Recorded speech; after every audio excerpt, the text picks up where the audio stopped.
Yeah, hi, I'm Steph Bridgeman. I run my own consultancy based out of the northwest of England called Experienced Media Analysts, and we work with brands, agencies, media intelligence organizations, focusing mainly on communications measurement. And we do training and we do outsource support and all manner of things. And I'm also a very proud board director of our trade association, which is called AMEC, which stands for the International Association for the Measurement and Evaluation of Communication.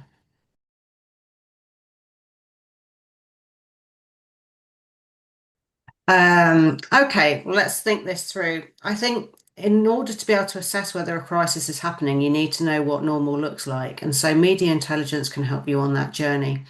It can help you to monitor and measure what the norm is. And then when you can understand that things are diverging from the norm, it could be a signal towards a crisis. So I think it's about understanding what normal looks like in terms of perhaps media sentiment, in terms of perhaps those publications and journalists that might be supporting you regularly, and perhaps then they stop supporting you and produce messaging that's perhaps a little bit off message for you. Understanding actually broadly whether your content is on or off message, understanding what proportion of your content is proactively generated versus reactively generated, and understanding when those patterns diverge from the norm. And so, unless you know what normal looks like, it's really hard to know when things are abnormal, I suppose. It's the two parts of a balancing act. And I think that for me is key for organizations and brands to assess whether a crisis really is happening. I was going to say preparedness. Then it's all what you're saying about is things to do way before anything even potentially is emerging. So this is all Yeah, about getting ahead.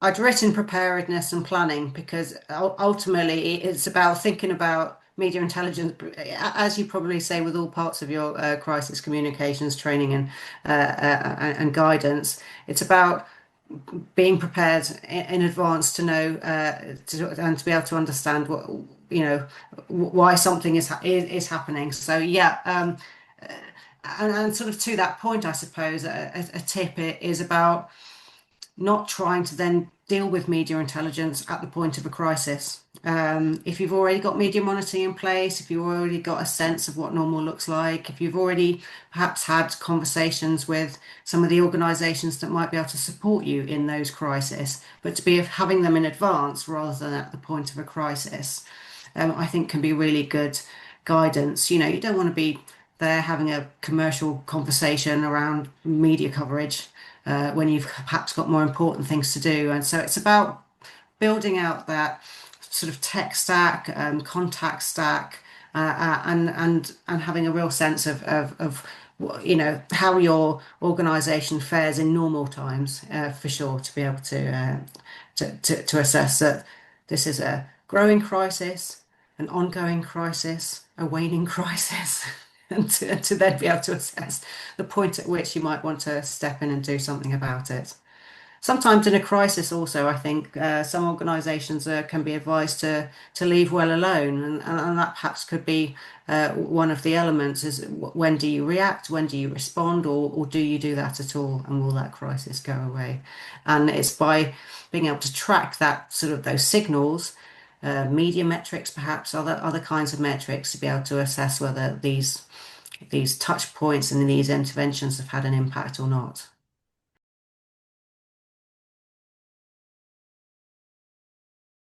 There are some, I think, core metrics to be able to have sight of more broadly, and then that can help you to assess whether things are diverging from the norm. So, a real understanding of what media sentiment is towards perhaps your organisation or perhaps towards a specific issue, and that could be positive, neutral, or negative. But actually, it could be about balanced media sentiment. Some organisations, just through their very nature, will struggle to get positive media coverage. They might frequently get negative coverage, but it might be about assessing whether some messaging from the organisation is helping to counterbalance some of that messaging. So sometimes it's about looking for elements of mixed sentiment within media coverage and the extent to which perhaps some of that responsive messaging from the organization can be supporting that or stopping that negative content from coming out. So sentiment's a key thing. Understanding where the messaging has come from. If the messaging is coming from within the organisation and is being led by organisational messaging, or whether actually messaging about an organisation is coming from external forces, sort of understanding really the source of the messaging can be really important in guiding how you can respond to that. So, assessing whether they're your own messages or discovering whether other messages are being conveyed about yourself. And as I said before, this guidance and assessment of proactive versus reactive split. If you know that consistently, a majority of your coverage is proactively generated, and then all of a sudden there's a whole host of content that's just coming out of the blue off message, not linking back to key priorities of the organization, it can definitely show that there's an issue emerging and something needs to be responding to.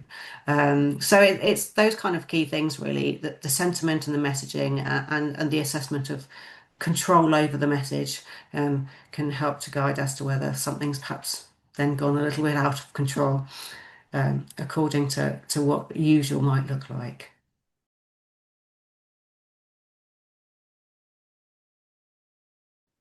Okay. So I was going to say the other one thing that I know a lot of people will be saying is I haven't got time or I haven't got budget or I haven't got the opportunity to put these things in place. What evaluation tips can you share for people, particularly if they're on a limited budget or actually if they're heading into or in the middle of a crisis?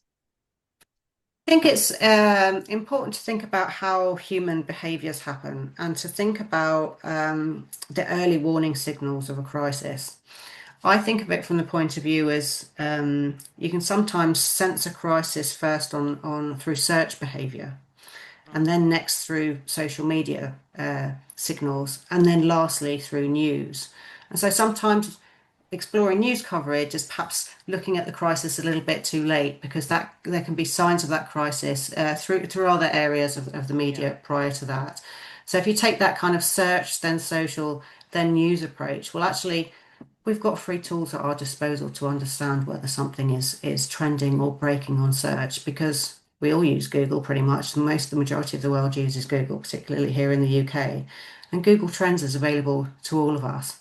So if you can see evidence that some searches are happening around perhaps a particular issue, particular crisis, particular product recall, or an incident, a police incident, or an emergency incident, some of that will be playing out through search behaviors. There are techniques in which you can look at search patterns. It's called search listening to assess whether issues are growing or waning, or perhaps the level of ways in which things are being discussed are becoming broader, or different terms are being used. And then next, I would look at social media patterns, because often news journalists themselves now will increasingly be informed by what they're seeing on social media to report the news. And we actually see that in news coverage, where effectively tweets and posts and LinkedIn posts or Instagram posts might actually be the source data for that news coverage. So lastly, having your news monitoring in place. But actually, I think everything starts with that search data first of all. It can be the earliest indicator of a crisis.